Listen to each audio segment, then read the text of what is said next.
Olá, meus amigos, sejam muito bem-vindos, pois está começando mais um Universidade e Comunidade, um programa produzido numa parceria entre a Universidade Federal de São Carlos, Campus Araras e a Câmara Municipal de Araras, no estado de São Paulo.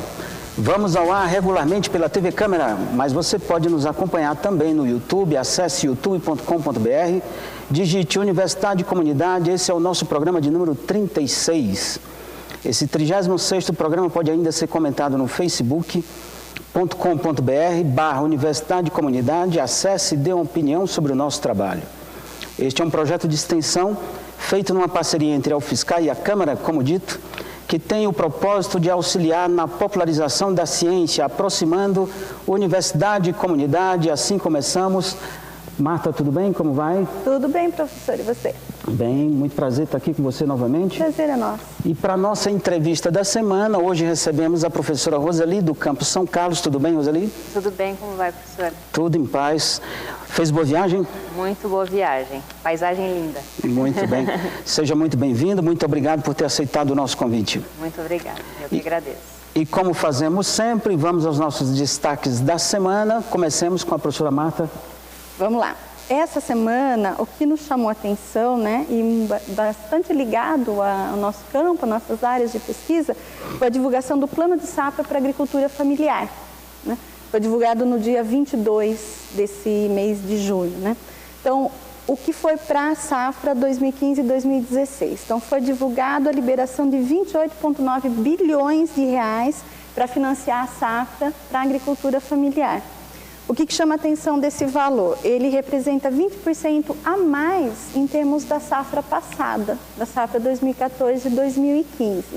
No entanto, uma alteração que acompanha daí as questões, né, da nossa conjuntura econômica atual, uma alteração das taxas de juros, né? Então, todo o dinheiro que é liberado, ele terá que retornar como?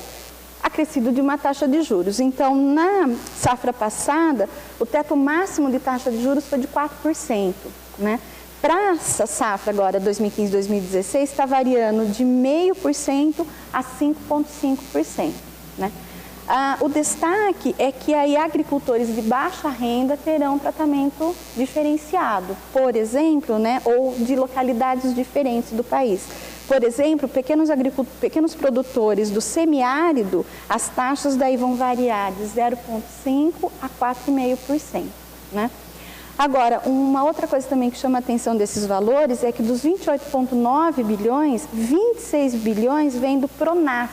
Então, para o pessoal de casa saber o que é o PRONAF, é um Programa Nacional de Fortalecimento da Agricultura Familiar. E aí, o restante do valor, que é 2,9 bilhões, eles daí terão juros diferenciados mais altos, que vão variar de 7,75% ao ano para financiamento de custeio da agricultura e 7,5% ao ano para investimentos. Então, o que a gente percebe é que, apesar dessas mudanças do valor da taxa de juro, é uma taxa de juro real menor, no sentido de que nós temos um processo inflacionário encaminhado, né, em encaminhamento. Então, esse ponto acho que tem que ser pensado. E uma outra coisa que chamou a atenção foi que agora as contas públicas aumentaram. Ou seja, a administração pública federal terá que comprar pelo menos 30% dos gêneros alimentícios vindo da agricultura familiar, né? E eu acho que a gente também entende que devemos ressaltar a importância desse setor para a economia, né? Para vocês terem uma ideia, 70% dos alimentos vem da agricultura familiar, 33% do valor bruto da agropecuária brasileira também vem desse segmento e condiz o que? 74% da mão de obra no campo, né? Então, acho que se pensar numa quantidade de recursos que venha ao encontro dos anseios desse grupo, né, é muito bem-vindo. Acho que outras informações, né, o nosso telespectador consegue no site do Ministério do Desenvolvimento Agrário, www.mda.gov.br. Legal. Essa informação dada pela Marta, ela é uma boa notícia e, na verdade, os recursos eles tiveram uma ampliação da ordem de 20%, pelo que eu pude observar. E essa ampliação é muito positiva. Principalmente quando você considera o ano que nós estamos vivendo, um ano de muita crise, quer dizer, está havendo corte em vários setores e esse, na verdade, foi uma ampliação do seu montante. Acredito, quero crer que esta ampliação é muito também pela possibilidade que esse segmento tem de dar retorno, né? Quer dizer, é um segmento que, quando se aplica, de fato, retorna para os cofres do país como um todo, para todos os segmentos aí, tá ok? Sim, sim, reflete na realimentação, né, da própria sociedade. Quer dizer, se a gente está num processo inflacionário em que, nesse mês que passou, a alimentação foi o que pesou no IPCA, né, você tendo a possibilidade de uma oferta mais ampliada, quem sabe, então, isso não reflita aí nesse momento todo, né? Legal. Oxalá Deus ajude, quem sabe um dia estaremos dando notícia aqui que vai ser 20% para a agricultura familiar e 40% para a educação, hein? Que beleza, hein? Opa! Tudo bem? Tranquilo. Vamos aos meus destaques da semana. Um deles foi com relação à votação que nós tivemos na Câmara por esses dias. Foi um no cravo, outro na ferradura. Ou seja, a Câmara aprovou uma série de redução de desonerações, né? E essas desonerações não seguiram um plano linear. Isso permitiu com que o governo economize um pouco mais ou arrecade um pouco mais. Economize não, arrecade um pouco mais. Só que estava previsto que se economizasse que se arrecadasse mais na ordem de 12,5 bilhões e deverá arrecadar mas valores da ordem de 10 bilhões com essas reduções de desonerações.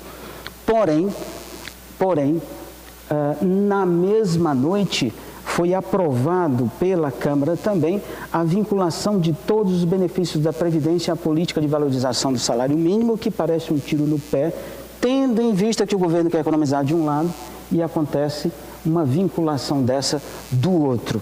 Essa aprovação pode sinalizar um descontrole e inviabilizar o ajuste fiscal. Há necessidade, portanto, do governo federal tomar providências para reorganizar esse ajuste. Por quê? Porque pode sinalizar, segundo o próprio governo, uma perda de arrecadação da ordem de 9 bilhões. Quer dizer, um sacrifício danado para economizar 9, 10, e daí você perde 9 no mesmo dia. São políticas de sinais contrários. De última hora, ficaram fora da desoneração transporte para mais de 10 pessoas, a indústria têxtil, por exemplo, calçado e, pasme, a indústria de chapéus. Por que será que a indústria de chapéus ficou fora? Professora Marta, estamos salvos, afinal de contas, a indústria de chapéu ficou fora. Você sabe por que a indústria de chapéu teria ficado fora? Como diria Guimarães Rosa, eu quase que nada sei, mas desconfio de muita coisa. Eu estou desconfiado desse negócio também. Marta. Bom, eu não uso chapéu, né? Então, olha só. Não vai resolver o nosso problema. Não vai resolver. E é uma situação muito interessante porque a gente vive um momento que a economia está freada, né? Então, você não tem aumento da produção. Na verdade, você tem notícias, expectativas de diminuição da produção. Se diminuir a produção, como que aumenta a arrecadação? Também são tendências que se espera com essas medidas que ela ocorra, talvez num prazo não tão muito longo, né? Mas a conjuntura que se dá se eu preciso de mais impostos, eu preciso de produção para poder cobrar impostos. Mas se eu não tenho produção, de onde virá esse dinheiro? E eu preciso de dinheiro para cobrir outros problemas, outros déficits, né? Então, acho que é de se esperar para ver em que tempo que essas medidas de ajuste fiscal realmente vão refletir na economia, né? Quanto menor for a produção, menor será o efeito do ajuste fiscal, porque a arrecadação de impostos também cairá. Sim. E hoje não se sabe se ficará -1 ou -2 o crescimento do país nesse ano de 2015. Exatamente. Muito bem. E o meu destaque da semana, o outro destaque, diz respeito a imposto sobre grandes fortunas. Você que está em casa, é a favor ou contra o imposto de grandes fortunas? Dependendo de quem está nos assistindo, né? Mas, enfim, o fato é que, na maioria do povo brasileiro, nós somos a favor do imposto para grandes fortunas, porém, como diz o ditado, para todo problema complexo existe uma solução clara, simples e classicamente errada. Existe, sim, uma dificuldade muito grande pelo mundo afora de se fazer a implantação desse tipo de imposto, e alguns países que adotaram estão voltando atrás porque houve, por incrível que pareça, uma diminuição da arrecadação à medida em que o imposto foi implantado. Países como Áustria, Alemanha, Dinamarca, Finlândia, Luxemburgo, Suécia, dentre outros, acabaram desistindo de cobrar esse imposto, porque o que acontece? À medida em que existe a taxação, essas fortunas migram, vamos dizer assim, para outros países onde a taxação não é cobrada. Alguém poderia estar pensando, dizendo, então vamos impedir que essas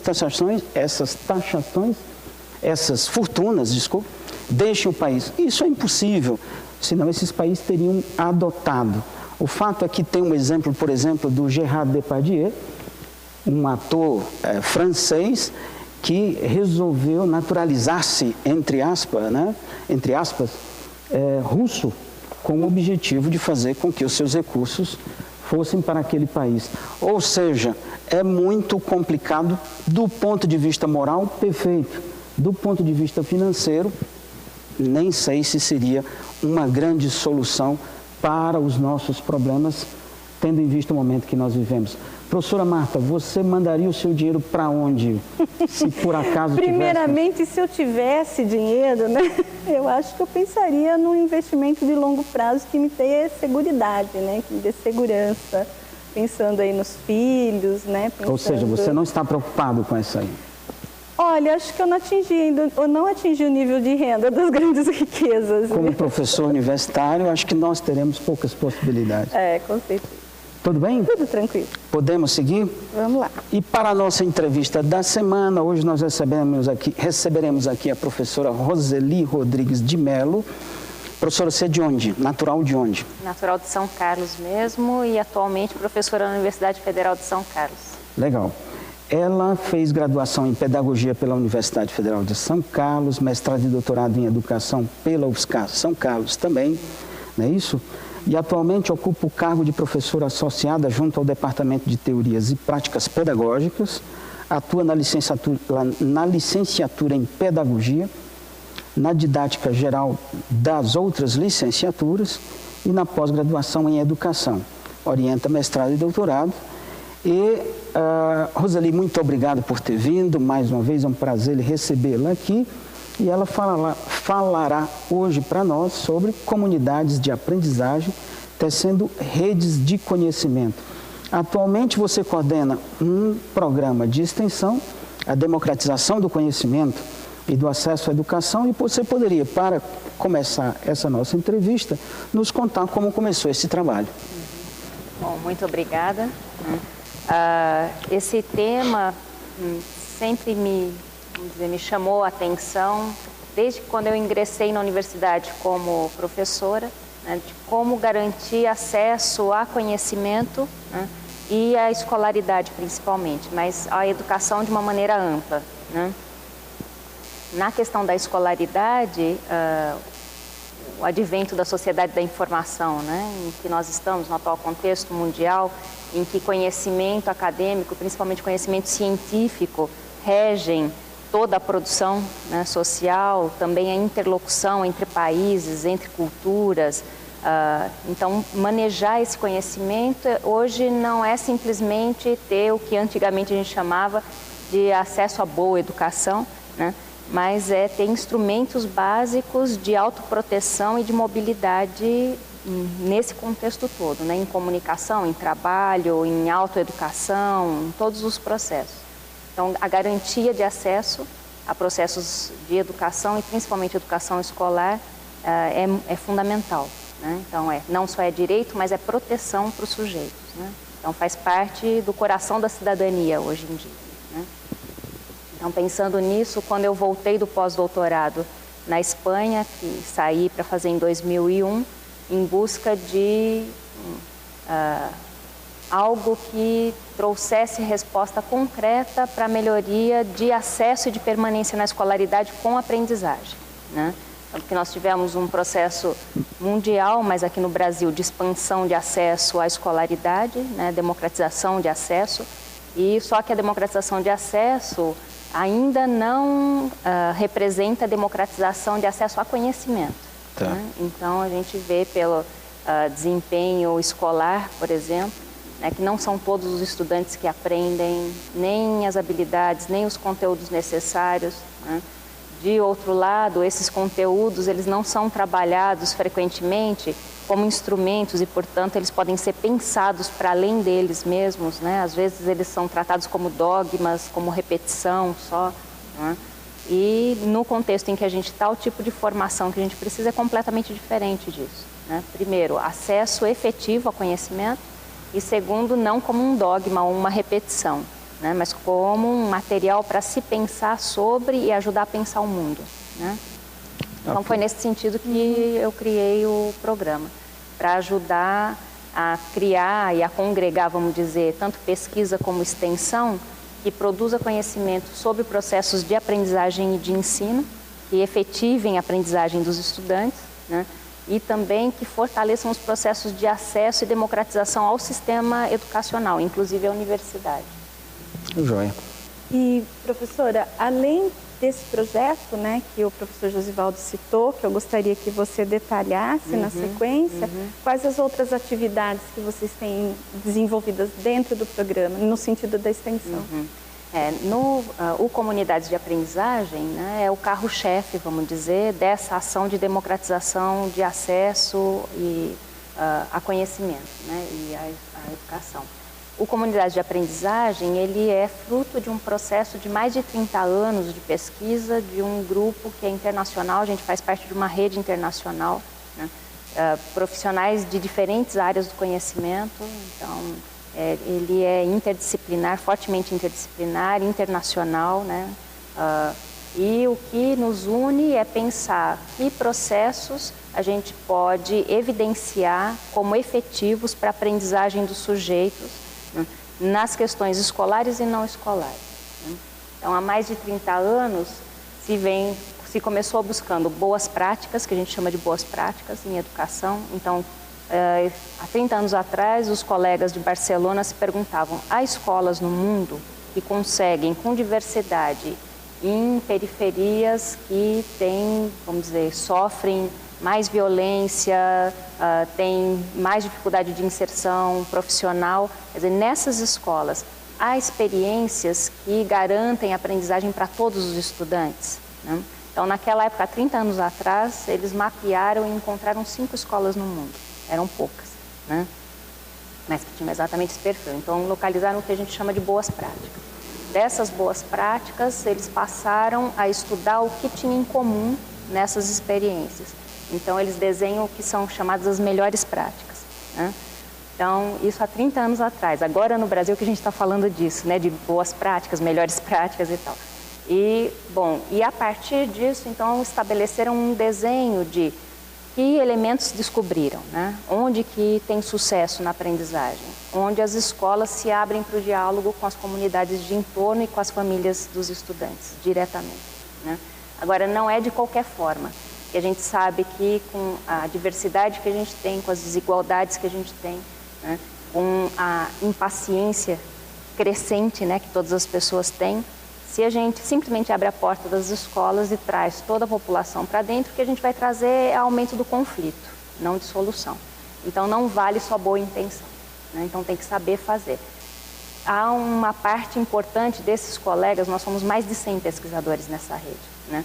Que são, por exemplo, da ciência política, da sociologia, então, que trouxeram para o grupo uma sequência de conhecimentos produzidos sobre participação popular, né? Então, há uma forma de fazer essa entrada das famílias e da comunidade na escola. E, a partir disso, então, foi se desenhando isso e, vamos dizer, se aperfeiçoando junto com as próprias populações, né? Então, desse processo de 4 escolas, de 5 escolas no mundo, depois com o desenho das melhores práticas, se estabeleceram 4 escolas, né? Essas escolas foram pesquisadas, foi nesse momento que eu fui à Espanha estudar. Então, vim ao Brasil, trouxe a proposição, a gente começou a implantar aqui no Brasil e acompanhar também, e a partir daí nós começamos uma pesquisa que é internacional, que culminou em 2009 com uma pesquisa em 14 países diferentes com o mesmo desenho de educação. Então, aí, a partir disso, a gente gerou o que a gente chama de atuação educativa de êxito, que não é mais boa prática, que não é melhor prática, que é onde aplica, você produz 2 coisas. aprendizagem acadêmica de alta qualidade para todos os estudantes, sem exceção. Não tem assim, um grupo vai bem e outro não vai, sobe a aprendizagem de todo mundo. E a outra melhora muito o convívio entre todo mundo na escola, né? Então, é isso que a gente tem feito. Então, isso é produção científica em educação, né? Legal. Eu fiquei animado. Pode ser um agrônomo trabalhando nesse... Pode, Poxa, pode ser. Quem sabe eu consigo melhorar o meu instrumental, vamos dizer assim, porque eu acho que eu estou precisando. Você falou de países, que é uma rede. Que países e alguns exemplos, e em que posição nós estamos hoje no Brasil? Qual a nossa situação, comparativamente? Bom, se a gente, em desempenho escolar de aprendizagem, né, e de habilidades, a gente toma, para o contexto internacional, a gente toma o PISA, né, que é um exame internacional que escolhe alguns países, né, para acompanhar. O Brasil é um deles. Então, no PISA, nossa posição brasileira é muito grave, né? Então, a gente, inclusive do penúltimo para agora, a gente caiu 2 pontos, né? Então, muito atrás dos países vizinhos, por exemplo, aqui da América Latina, né? Então, Argentina, Chile, né, estão muito acima da gente. No panorama mundial, né, dos 62 países, para vocês terem ideia, nós estamos em 56º. Nós estamos muito mal, né? E, bom, desses países, isso é uma coisa. Então, a gente sempre vai se olhando a partir dessa medição que é internacional. Então, a gente não se dedica a criar provas, nem nada disso. Temos algumas críticas às provas nacionais e internacionais, elas têm lá os seus limites, mas, quer dizer, os nossos estudantes, os nossos filhos têm que se posicionar dentro disso também, né, que são parâmetros internacionais. São rankings, né?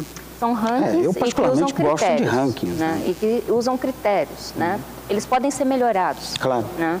Mas essa é a base que a gente tem hoje de comparação, né? Então, isso é uma coisa.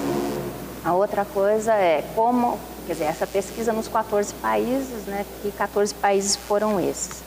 Então, a princípio, nessa rede, nós tomamos 14 países da própria Europa para dizerem, bom, vamos pegar um mais ou menos homogêneo e vamos ver o que acontece. E o desempenho é muito diferente nos países europeus também. E os países foram escolhidos por serem muito diversos entre si culturalmente. Então, vou dar exemplo. Hungria, Romênia, Inglaterra. São países completamente diferentes entre si. Suécia, completamente diferente. Espanha. Então, você não tem um homogêneo cultural entre eles, nem governamental, nem de resultado econômico, nada disso.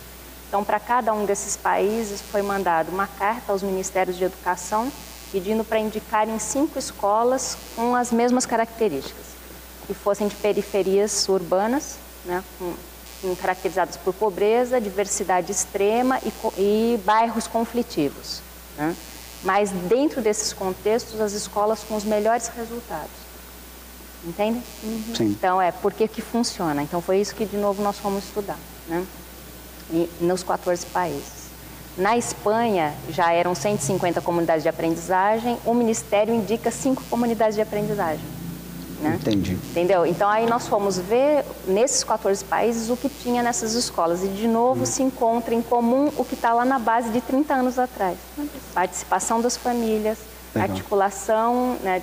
E não é qualquer participação, é participação em processos educativos. Entendi. Significa que os familiares entram na sala de aula juntos.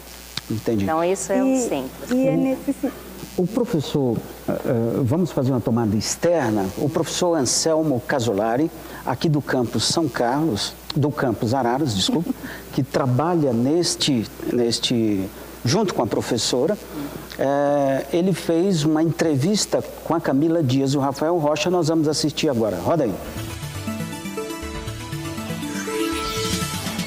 Dentro do tema debatido hoje no programa, estou com o professor Anselmo Casolari. Professor, qual o papel do professor nas atividades, pensando que as pessoas da comunidade estariam na sala de aula? Bom, no caso de comunidades de aprendizagem, as crianças e os professores da escola eles vão ter a participação na sala de aula dentro de uma atividade educativa de êxito, né, que é chamada de grupos interativos e que acontece sempre depois que o professor deu aula, né, sobre o conteúdo, e aí isso vai servir como um trabalho de aceleração da aprendizagem de todo mundo, né, e grupos mistos e tal. E a comunidade, as pessoas da comunidade, elas participam na intenção de acelerar isso e não fazer elas ensinarem necessariamente, né? Que é importante dizer, porque senão os professores e as professoras podem pensar que o papel deles enquanto professor perde sentido. Pelo contrário, ele é potencializado, né? E nesse sentido, como poderia ser a formação dos professores na universidade? Bom, aí pensando na formação inicial, né, na universidade, que acontece nas licenciaturas, seria importante, por exemplo, a gente tem um programa de iniciação à docência de bolsa, né, que é o PIBID. E nesse programa pensa-se na interação de profissionais da escola, né, professores da universidade e estudantes da universidade em formação inicial. E nesse sentido, tratar nas escolas, mesmo que elas ainda não sejam comunidade de aprendizagem, né, estudar o referencial teórico, que é a aprendizagem dialógica, com os estudantes, com esses professores da escola que já estão familiarizados com o PIBID, seria um processo interessante de extensão, né, para potencializar, porque o que a gente mais, o principal é a aprendizagem das crianças, a máxima aprendizagem em relações mais respeitosas na escola. Obrigada, professor. Muito bem. Professora, por favor. Eu acho que essa conversa até nos despertou um pouco da curiosidade enquanto mãe também, né? Enquanto família agora da escola. Acho que seria interessante, professora, se você pudesse nos contar o que seria uma ação, né? Eu guardei muito o nome Boas Práticas, né? Mas uma ação que teve êxito e que tem sido praticada não só em outros países, mas aqui no Brasil, né? Então, quando você fala a participação da família dentro da sala de aula, você poderia pontuar uma ação que vocês têm acompanhado? Uma escola, para se transformar em comunidade de aprendizagem, ela tem algumas fases que elas precisam ser seguidas tal qual elas foram desenhadas, porque elas vêm desse desenho da participação popular. Então, que elementos você tem que trazer para a participação para garantir consenso na direção de sucesso e não conflito, tá? Então, primeiro se apresenta o projeto para os professores da escola, né, para o quadro profissional, e 80% do quadro, pelo menos 80%, tem que estar favorável à mudança, tem que querer se transformar numa comunidade, saber. É uma formação de 30 horas, onde a gente detalha teoricamente o que tem por trás e o que vai acontecer com a escola, né? Porque a gente, se parte já do princípio que não dá para tomar uma decisão se ela não for bem informada. As pessoas têm que saber onde estão entrando, né? Se os profissionais dizem que sim, essa mesma formação é feita para os familiares, porque não existe transformação ou possibilidade de sucesso na educação se as comunidades de entorno e as famílias não estiverem juntos, né? Se tiver com um esforço dividido, ou se os adultos que estão em torno de uma criança e de um jovem estiverem em conflito, não tem bom resultado, não tem jeito, não tem mágica, né? Então aí os familiares também têm que dizer que sim e que vão se comprometer em ajudar, né?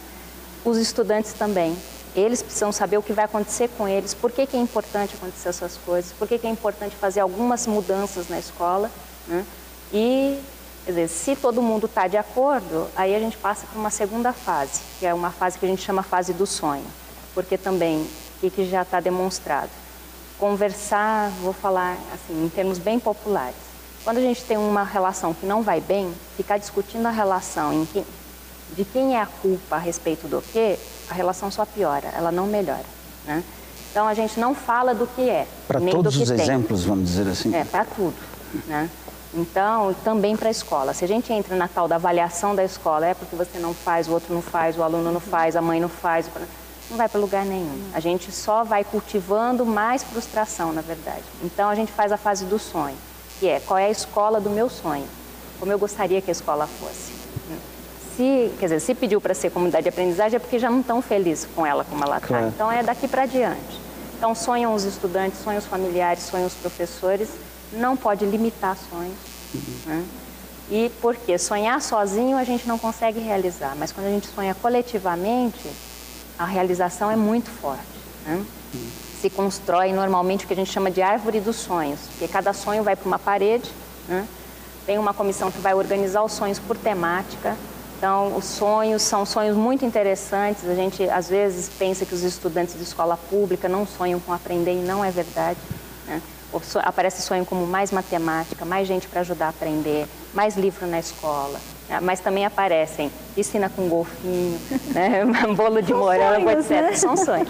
E isso é organizado por uma comissão mista, a partir daí sempre mista, o que significa nunca só profissional. Estudante e familiares têm que estar juntos o tempo todo.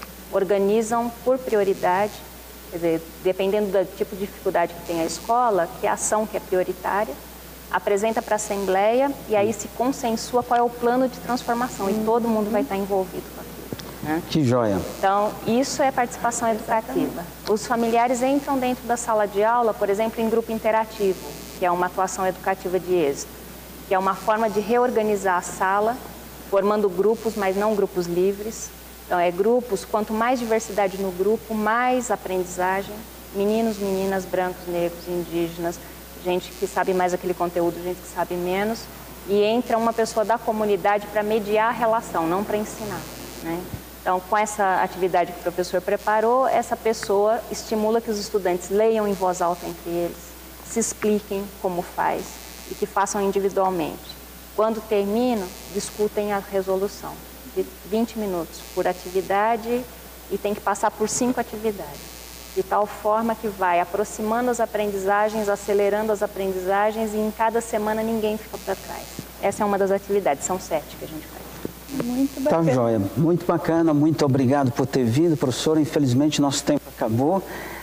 Sonhar com a educação melhor, de certo, é o início de um caminho. Muito obrigado, Roseli, foi um prazer te receber aqui. Eu agradeço, estou à disposição para quem quiser conhecer, só dizer que aqui no Brasil já são mais de 100 escolas que são comunidades de aprendizagem, há governos que estão adotando. Bahia, por exemplo, está com 23 municípios, então estamos aí para quem quiser. Crescendo, né? Ótimo, tá joia. né? Muito obrigada. Marta, foi um prazer te receber aqui. Prazer foi nosso novamente. Até a próxima, então. Até a próxima. Obrigada, Roseli, por aceitar. Eu que agradeço. Muito obrigada. Então, está combinado. Assim chegamos ao final de mais um Universidade e Comunidade. Esperamos revê-los em breve, quem sabe no próximo programa. Tchau, boa noite.